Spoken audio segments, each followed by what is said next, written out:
අතිගරු අග්‍රාමාත්‍ය නරේන්ද්‍ර මෝදි මැතිතුමනි, ගරු අමාත්‍යවරුනි, නෝනාවරුනි, මහත්වරුනි, ජනමාධ්‍ය නියෝජනය කරන මිත්‍රවරුනි, අයිබෝවන්, වණක්කම්, නමස්තේ. ශ්‍රී ලංකාවේ ජනාධිපති ධූරයට පත්වීමෙන් අනතුරුව මා නියැලෙන පළමු විදේශ සංචාරයේදී නවදිල්ලි නුවරට පැමිණීමට ලැබීම පිළිබඳව මහ බෙහෙින්ම සතුටටපත් වෙනවා. මාහට කරන ලද ආරාධනය වෙනුවෙන් උණුසුම් පිළිගැනීම සහ සත්කාරත්වය වෙනුවෙන් අතිගරු ජනාධිපතිනි ශ්‍රීමති දෞප්‍රී මූර්මි මැතිණියට සහ අතිගරු අග්‍රාමාත්‍ය නරේන්ද්‍ර මෝදි මැතිතුමාට මහ බෙහෙින්ම ස්තුතිවන්ත වෙනවා. දෙරට අතර ගැඹුරින් මුල් බැසගත් ශිෂ්ටාචාරමය සබඳතා සහ ශක්තිමත් දීපාර්ශ්වයේ සහයෝගීතාවය ඉහළ නැන්වීමට මෙම සංචාරය විශාල ලෙස ඉවහල් වුණා. මාගේ මෙම සංචාරය සිදුවන්නේ ප්‍රජාතන්ත්‍රවාදී ලෙස ස්ථාපිත වූ මැතිවරණ ක්‍රම හරහා දෙරටේම ජනතාව පැහැදිලිවම සිය ජනමතය ඉදිරිපත් කර ඇති පසුබිමක හා තිරසාර සංවර්ධනය, සමාජ සවිබල ගැන්වීම සහ සෞභාග්‍ය මාවත ඔස්සේ අපේ රටවල් මෙහෙවීමට ජනවරමක් ලබා දී ඇති දෙරටේම දේශපාලන වාතාවරණයේ වැදගත් සන්ධිස්ථානයක් තිබෙන අවස්ථාවක ශ්‍රී ලංකා පාර්ලිමේන්තුවේ දැන් තනි ජනවරමක් යටතේ මෙතෙක් තේරිපත් වූ වැඩිම නියෝජිතයන් සංඛ්‍යාව සහිත පාර්ලිමේන්තුව බවට පත්ව සිටින බව මා දන්වා සිටින්නේ සතුටින්. මාගේ නායකත්වයේ යටතේ ජාතික ජනබලවේගයට ශ්‍රී ලාංකේය ජනතාවගෙන් ලැබුණු මෙම අතිමහත් සහයෝගය ශ්‍රී ලංකා ඉතිහාසයේ ඓතිහාසික අවස්ථාවක් වෙනවා. පසුගියදා අවසන් වූ ජනාධිපතිවරණයේදී සහ පාර්ලිමේන්තු මැතිවරණයේදී පෙර නොවිරු ලෙස ශ්‍රී ලංකා ඉතිහාසයේ ප්‍රථම වතාවට ප්‍රකාශ වූ ජනවරම අපේ රටේ නව දේශපාලන සංස්කෘතියක් ගොඩනැගීමට හැකිවන දේශපාලන පරිවර්තනයක බීජ රෝපණයකට තිබෙනවා. උතුර, දකුණ, නැගින්න සහ බස්නාහිර දිසාවල පිහිටි සියලුම පළාත්වල විවිධ ප්‍රජාවන් සහ විවිධ තරාතිරම්වල ජනතාව මෙම ජනවරමට දායක වී සිටිනවා. මගේ ජනතාව විසින් එවැනි වැදගත් වගකීමක් පවරන ලද නායකයෙකු ලෙස ප්‍රජාතන්ත්‍රවාදයේ හරය පවතින්නේ විවිධ දේශපාලන මත සහ කණ්ඩායම්වල සහජීවන තුල බව මා පැහැදිලිවම වටහාගෙන සිටිනවා. ධර්මයේ ඉගැන්වීමේ බෙදා ගැනීමේ සිට අපගේ සංවර්ධන ප්‍රගතියේ කොටස්කරක වීම දක්වා ඉතිහාසයේ පුරාම ඉන්දියාව සෑම විටම ශ්‍රී ලංකාවේ වර්ධනයේ සහ සංවර්ධනයේ අනිවාර්ය අංගයක් බවට පත් වී තිබෙනවා. අද මගේ ඉන්දිය සංචාරයේ විද්‍යාමාන වන්නේ අප අනාදිමත් කාලයක සිට භුක්ති විඳින මෙම සමීප සහ මිත්‍රශීලී සබඳතාවයයි. මීට මද වේලාවකට පෙර අග්‍රාමාත්‍ය මෝදි මැතිතුමා සහ මා අපගේ නියෝජිත පිරිස් අතර අපගේ දීපාර්ශ්ව සාකච්ඡා අවසන් කළා.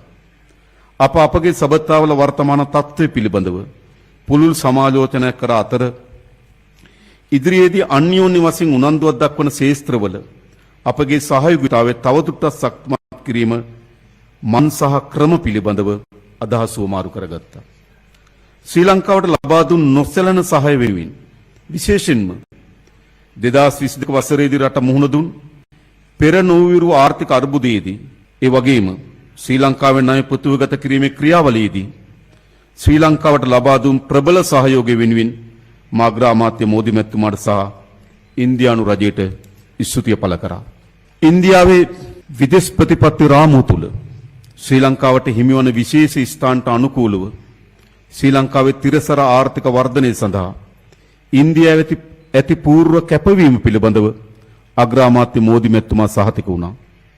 දෙරටේ පාර්ලිමේන්තු ආයතන අතර ඇති සහයෝගීතාවය ඇතුළු විවිධ මට්ටම්වල දේශපාලන සබඳතා තවදුරටත් ශක්තිමත් කිරීමේ ඇති වැදගත්කම අග්‍රාමාත්‍ය මෝදි මැතිතුමා සහ මා හඳුනාගත්තා. දෙරට අතර පවතින වෙළඳ සහ ආයෝජන සහයෝගීතාවය සහ ප්‍රධාන අංශවල ආයෝජන පිළිබඳව අපි සාකච්ඡා කළා. ආරක්ෂාව සහ ආරක්ෂණය, විදුලි බල සහ බල ශක්තිය, පුහුණුව සහ ශක්්‍යතා වර්ධනය, අධ්‍යාපනය, කුෂ්කර්මය සහ සමාජ ආරක්ෂණ ක්ෂේත්‍රවල සහයෝගීතාවය පිළිබඳ අප අදහස් වමාරු කරගත්තා. පාලනය, සේවා සැපීම සහ සමාජ සුබ සාධනය යන අංශ ඩිජිටල් කරණය කිරීමෙහිලා ඉන්දියාව ලබා ඇති සාර්ථකත්වය මා අගය කළා. ශ්‍රී ලංකාවේදී ඊට සමාන පොදු ඩිජිටල් යටිතල පහසුකම් පද්ධති ස්ථාපිත කිරීම සඳහා ඉන්දියාවේ සහාය ලබා දෙන බවට අග්‍රාමාත්‍ය මෝදි මැතිතුමා මට සහතික වුණා. අප දෙරට අතර පවතින සංස්කෘතික බැඳීම් අපගේ සබඳතාවයට ශක්තිමත් පදනමක් සපයනවා. වඩාත් ශක්තිමත් පුද්ගල සබඳතා සඳහා මෙම බැඳියාවන් තවදුරටත් වර්ධනය කිරීමේ අරමුණින් අප සංචාරක ක්ෂේත්‍රයේ සහයෝගීතාවය පිළිබඳ සාකච්ඡා කළා. කලාපීය සහ බහුපාර්ශ්වීය සන්දර්භය තුල ගෝලීය දකුණේ ප්‍රමුඛතම රාජ්‍යයක් ලෙස ඉන්දියාවේ භූමිකාව මා අගය කළා. බ්‍රික්ස් සංවිධානයේ සමාජිකත්ව රාජ්‍යයක් වීමට ශ්‍රී ලංකාව තුළ ඇති අභිලාෂයට ඉන්දියාවේ අඛණ්ඩ සහයෝගය මා එතුමාගෙන් ඉල්ලා සිටියා. සුවිශේෂී ආර්ථික කලාපයෙන් ඔබට මහද්වීප තටාකයේ පිටත් සීමාවන් පිහිටවීම සඳහා මහද්වීප තටාකයේ සීමාවන් පිළිබඳව එක්සත් ජාතීන්ගේ සංවිධානයේ කොමිසමට ශ්‍රී ලංකාව විසින් ඉදිරිපත් කර ඇති ඉල්ලීමට අදාළ දීපාර්ශ්ව තාක්ෂණික සහාය හැකි ඉක්මනින් කැඳවීම සඳහා අග්‍රාමාත්‍ය මෝදිතුමාගේ මැදිහත් වීම අප ඉල්ලා සිටියා. මෑතකදී පැවැත්වුණු දීවර කටයුතු පිළිබඳ 6 වෙනි ඒකාබද්ධ ක්‍රියාකාරී කණ්ඩායම් රැස්වීම කිරී ප්‍රසාදය පළ කරන අතර තිරසාර විසඳුමක් උදෙසා දීවර ගැටළු ආමන්ත්‍රණය කිරීමේලා සහයෝගී ප්‍රවේශයක ඇති අවශ්‍යතාවය පිළිබඳ අප සාකච්ඡා කළා. දෙරටේම තහනම් භාවිතාවක් වන පතුලේ ඇදගෙන යන දැල්ලාම් පන්න ක්‍රමයෙන් සිදුවන යලි පිළිසකර කළ නොහැකි පාරිසරික හානිය හඳුනා ගනිමින් එම භාවිතය නැවැත්වීමට නීති විරෝධී වාර්තා නොකරන ලද නියාමනය නොකරන ලද දීවර කටයුතු නැවැත්වීමටත් පියවර ගන්නා ලෙස අප ඉල්ලා සිටිය. පුහුණුවීම සහ සක්්‍යතා වර්ධනයේ දිවිත්ව බදුකරණයේ වැළැක්වීම යන ශේෂ්ත්‍රවලට අදාළ අත්සන් ලැබුණු දීපාර්ශ්වීය ගිවිසුම් අද දින හුවමාරු කරගනු ලැබීම පිළිබඳව මා සතුටටපත් වෙනවා. අන්‍යෝන්‍ය වශයෙන් පහසු දිනයක ශ්‍රී ලංකාවේ සංචාරක නියන ලෙසට මා අග්‍රාමාත්‍ය මෝදි මැතිතුමාට ආරාධනා කළා. ඉන්දියාවේ ආරක්ෂාවටත් කලාපයේ ස්ථාවරයටත් හානිදායක වන කිසිදු ආකාරයකින් සිය භූමිය යොදා ගැනීමට ශ්‍රී ලංකාව ඉඩ නොදෙන බවට මා ඉන්දියානු අග්‍රාමාත්‍යතුමාට පොරොන්දු වුණා. සහතික වුණා. එළබෙන වසර ගණනාවක් තුළ තවදුරටත් ශක්තිමත් වන ඇති බවට මා තුළ කිසිදු සැකයක් නැති ඉන්දියාව සමග ඇති සහයෝගිතාවේ අඛණ්ඩ වර්ධනය කිරීම සහ පුළුල් කිරීම කෙරෙහි ශ්‍රී ලංකාව විශාල වැදගත්කමක් ලබා දෙන බව නැවත අවධාරණය කරමින් මගේ අදහස් දැක්වීම අවසන් කරනවා. බෙහෙවින්ම ස්තුතියි. योर एक्सेलेंसी राष्ट्रपति दिशा नायक जी, दोनों देशों के डेलीगेट्स, मीडिया के सभी साथी, नमस्कार। मैं राष्ट्रपति दिशा नायक का भारत में हार्दिक स्वागत करता हूं। हमें खुशी है कि राष्ट्रपति के रूप में अपनी पहली विदेश यात्रा के लिए आपने भारत चुना है। आज की इस यात्रा से हमारे संबंधों में नई गति और ऊर्जा का सृजन हो रहा है। हमने अपनी पार्टनरशिप के लिए एक फ्यूचरिस्टिक विजन अपनाया है। हमने अपनी आर्थिक साझेदारी में इन्वेस्टमेंट लेड ग्रोथ और कनेक्टिविटी पर बल दिया है और निर्णय लिया है कि फिजिकल, डिजिटल और एनर्जी कनेक्टिविटी हमारी भागीदारी के अहम स्तंभ होंगे। दोनों देशों के बीच इलेक्ट्रिसिटी ग्रिड कनेक्टिविटी और मल्टी प्रोडक्ट पेट्रोलियम पाइपलाइन स्थापित करने पर काम किया जाएगा। सामपुर सोलर पावर प्रोजेक्ट को गति दी जाएगी। साथ ही श्रीलंका के पावर प्लांट्स के लिए एलएनजी सप्लाई की जाएगी। द्विपक्षीय व्यापार को बढ़ावा देने के लिए दोनों पक्ष एकता को जल्द संपन्न करने का प्रयास करेंगे। फ्रेंड्स, भारत ने अब तक श्रीलंका को $5 बिलियन की लाइन्स ऑफ क्रेडिट और ग्रांट सहायता प्रदान की है। श्रीलंका के सभी 25 जिलों में हमारा सहयोग है और हमारे प्रोजेक्ट्स का चयन सदैव पार्टनर देशों की विकास प्राथमिकताओं पर आधारित होता है।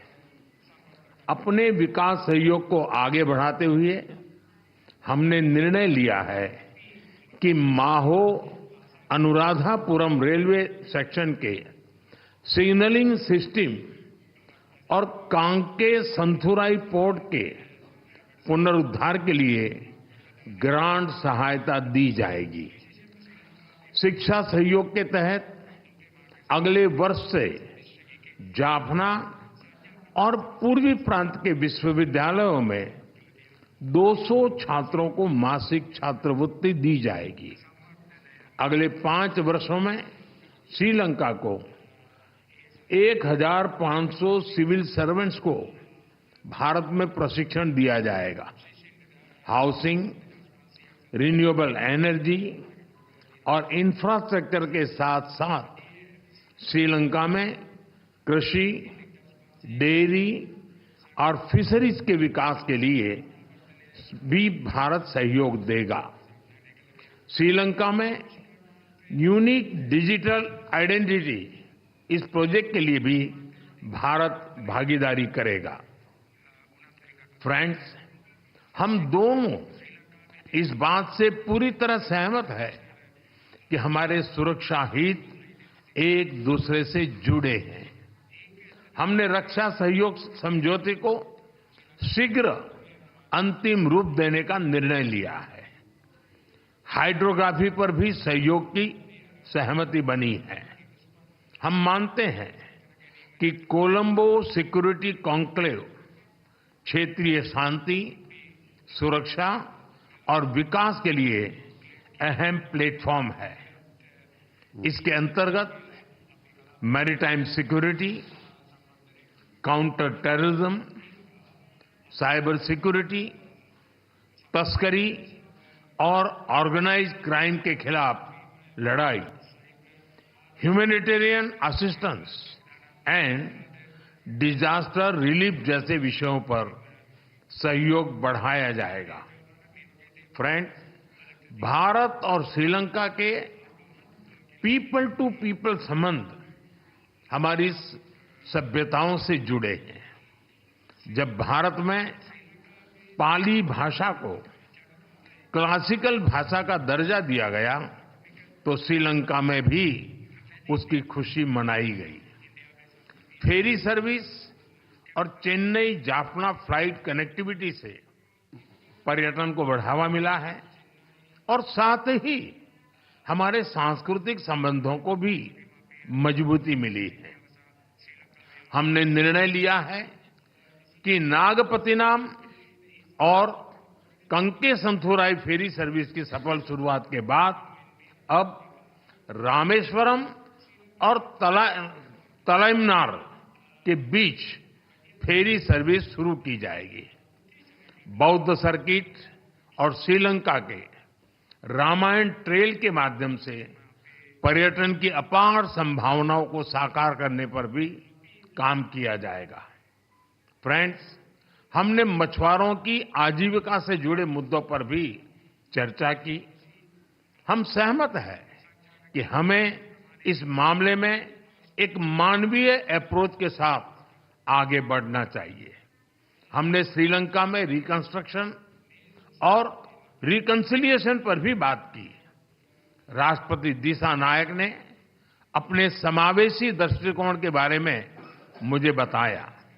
हम आशा करते हैं कि श्रीलंका सरकार तमिलों की आकांक्षाओं को पूरा करेगी और श्रीलंका के संविधान के पूर्ण इम्प्लीमेंटेशन और प्रोविंशियल काउंसिल इलेक्शन कराने की अपनी प्रतिबद्धता को पूरा करेगी। फ्रेंड्स, मैंने राष्ट्रपति दिशा नायक को आश्वासन दिया है कि श्रीलंका के विकास के लिए उनके प्रयासों में भारत एक भरोसेमंद और विश्वसनीय पार्टनर बना रहेगा। एक बार फिर मैं राष्ट्रपति दिशा नायक और उनके प्रतिनिधिमंडल का भारत में स्वागत करता हूं। मैं उनकी बोध गया यात्रा के लिए शुभकामनाएं देता हूं कि यह आध्यात्मिक ऊर्जा और प्रेरणा से भरपूर हो। बहुत बहुत धन्यवाद।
ऐसा देखो ये लाइन अच्छी है गैंग भी और सब कुछ फ्रेंड अच्छा लगता है।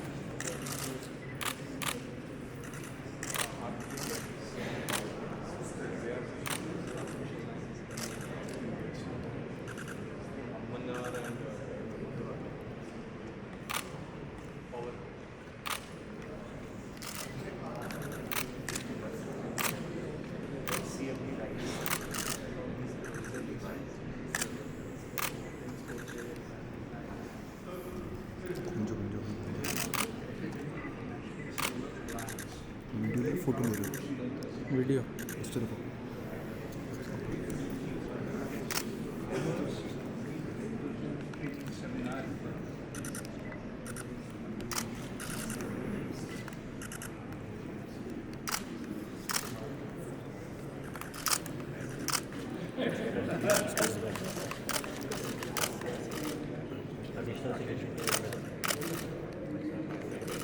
पीछे आ पीछे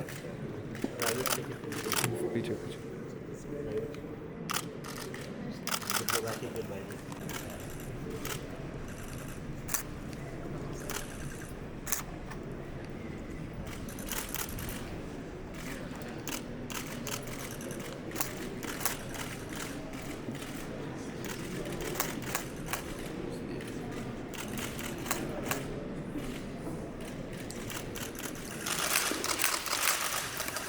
हम इतिहास और संस्कृति के इन गहरे संबंधों को आगे बढ़ाने के लिए और दोनों देशों के लोगों की साझा समृद्धि के दिशा में काम करते हैं।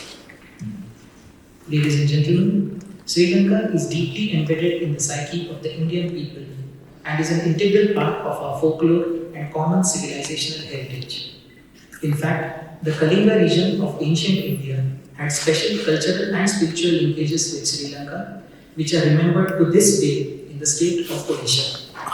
I am sure that our friends from Sri Lanka will recognize a few familiar tastes and tunes over dinner this evening.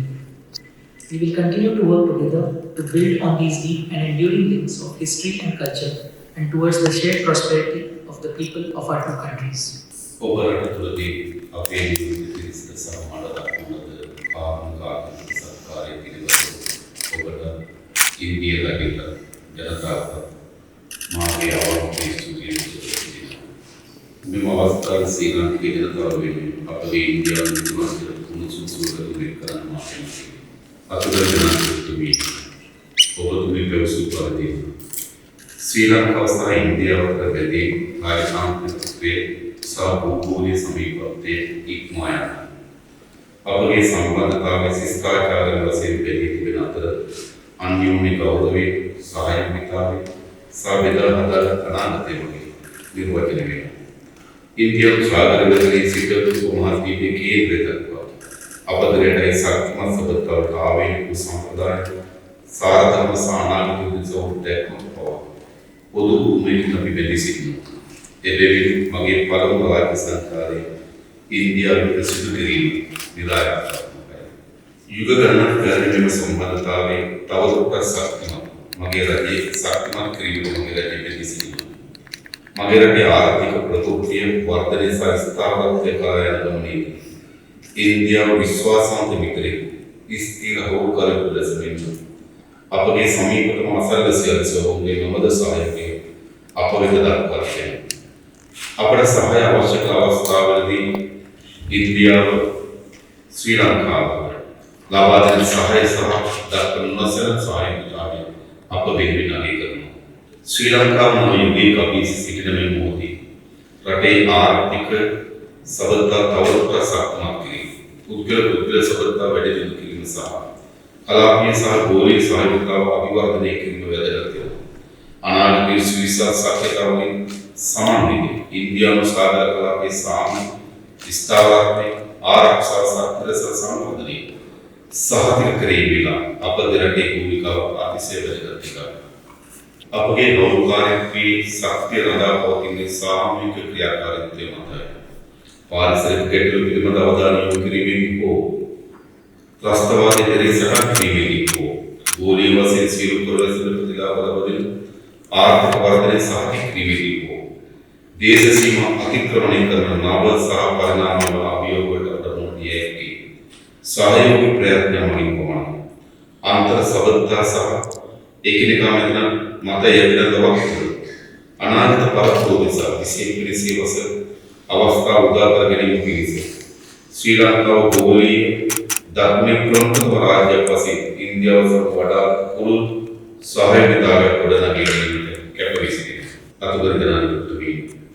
මේ සම්දයාව සාමයේ සහ ප්‍රගතිය ළඟා කර ගැනීමේ ප්‍රයත්නයේ අප එකිනෙකා වෙත සමීප කරවමින් කාලයේ පරීක්ෂණයේ සමත් වූ බැඳීමක් පනාත දෙරට අතර පවතින තිරස්ථායී මිත්‍රත්වයේ සමරන සංධ්‍යාවක් වේවායි මා ප්‍රාර්ථනා කරමි.